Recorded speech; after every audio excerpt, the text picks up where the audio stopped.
Anthony Gewer, Director on the board of MSC Education Holdings, joins me now for our look at driving innovation focus in the education system.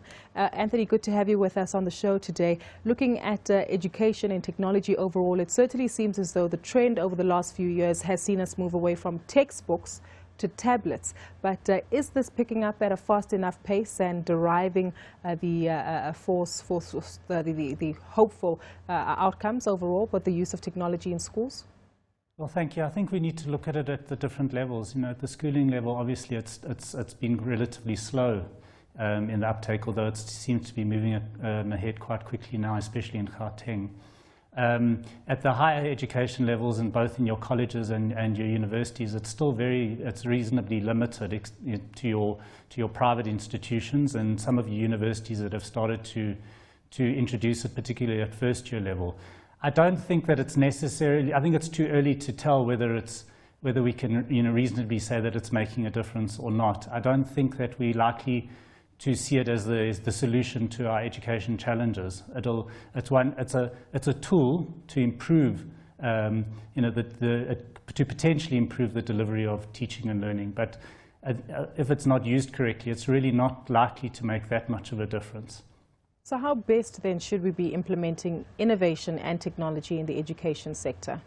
Well, I think we need to see it as a relationship between your tool, the technology itself, your learner and or your student and your lecturer or teacher, and it's how you use that relationship effectively. Because in the schooling environment, you're obviously just trying to get a lot of the fundamentals right, and I think we still struggle with that in this country.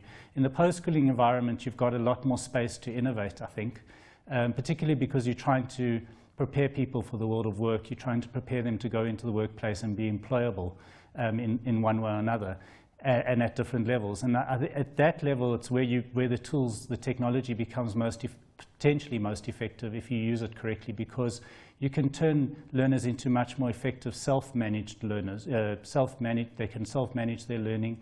They can become more independent in terms of problem solving, in terms of engaging with the information, and your facilitator becomes you wean them off the traditional classroom-based instruction, which really doesn't get very well absorbed, and you can focus more on the application of knowledge, on use the technology to drive application, to drive the use of knowledge in more effective ways that are going to prepare you for what you're going to face in the workplace once you get out of that institution. And hopefully that will also open up your opportunities, or enable you to prove to the employers out there that you are able to contribute, to be productive, to work independently and the like.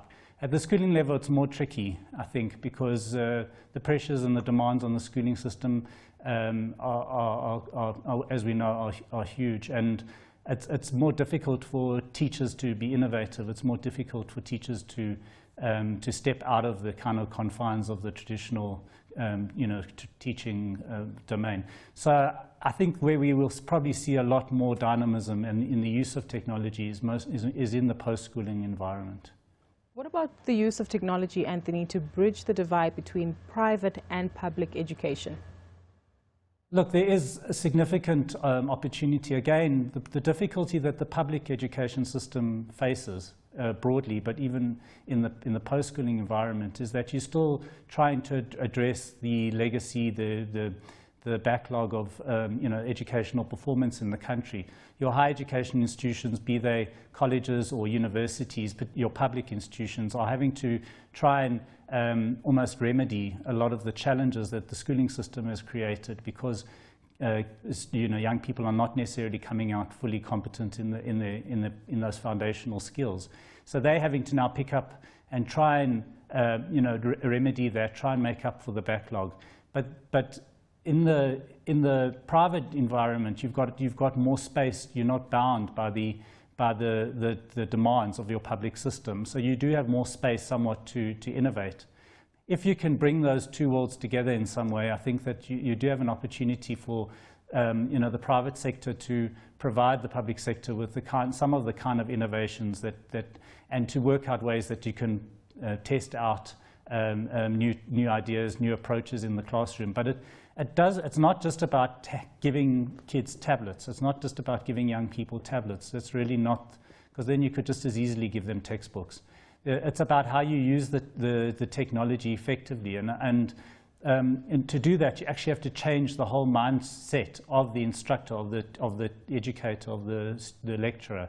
They have to be able to engage with students in a different way to what they have in the past.